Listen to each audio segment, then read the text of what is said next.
Devil hunt বলুন, 5th আগস্টের পরে আওয়ামী লীগের লোকেদের টার্গেট করে খুন করা, জ্বালিয়ে দেওয়া, হিন্দুদের মন্দির ভাঙা, আদার মাইনরিটি কমিউনিটি, বুদ্ধিস্ট, খ্রিস্টান তাদের উপর অত্যাচার করা, পাহাড়ের উপরে যারা ত্রিপুরী, চাকমা তাদের উপর অত্যাচার করা, সবটাই হচ্ছে কিন্তু এই বাংলাদেশে একটা অত্যন্ত চরম উগ্রবাদী মৌলবাদী ফোর্স, যারা নারী শিক্ষা মানে না, যারা নারীর স্বাধীনতা মানে না, যারা কালচারাল বাংলাদেশ মানে না, যারা রবীন্দ্রনাথ ঠাকুরের যে বিশাল ব্যক্তি তাকে অস্বীকার করে, যারা মুক্তিযুদ্ধ বিরোধী, এই ফোর্সের হাতে বাংলাদেশ চলে গেছে।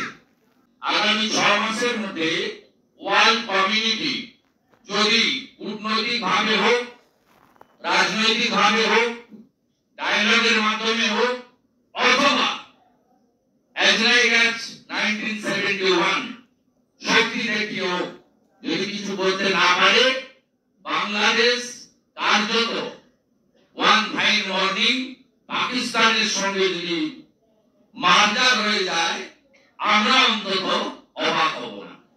বাংলাদেশ শেখ মুক্তিযুদ্ধ এবং 71 ভুলিয়ে দেওয়া যাবে না, যাবে না, যাবে না।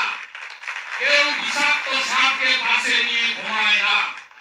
আমরা পশ্চিমবঙ্গের লোক, আমাদের 9টা জেলা সীমান্তবর্তী, 2200 কিলোমিটার সীমান্ত বাংলাদেশের সাথে, যার মধ্যে এই রাজ্যের মুখ্যমন্ত্রী শুধু রাজনৈতিক কারণে 596 কিলোমিটার জায়গা জমি দেয়নি বিএসএফকে, 11টা চৌকি, 17টা ক্যাম্প করার জায়গা দেয়নি।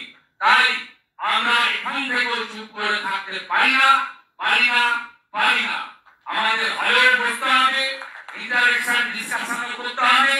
আমাদের ওয়ার্ল্ড কমিউনিটির ন্যাচারালি পাকিস্তানিদের যে 93,000 আর্মি সারেন্ডার করা ভারতীয় আর্মি চিফের কাছে, সেই যে রাগ, সেই যে ক্রোধ, সেটা এখন সুদে আসলে তুলে নিচ্ছে। এবং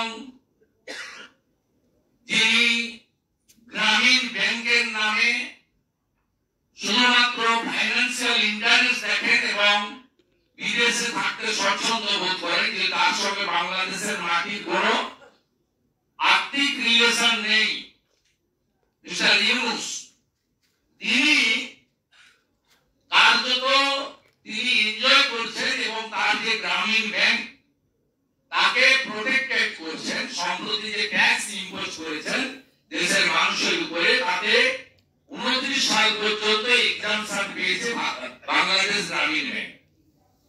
ওরা আমাদের কিছু নেই।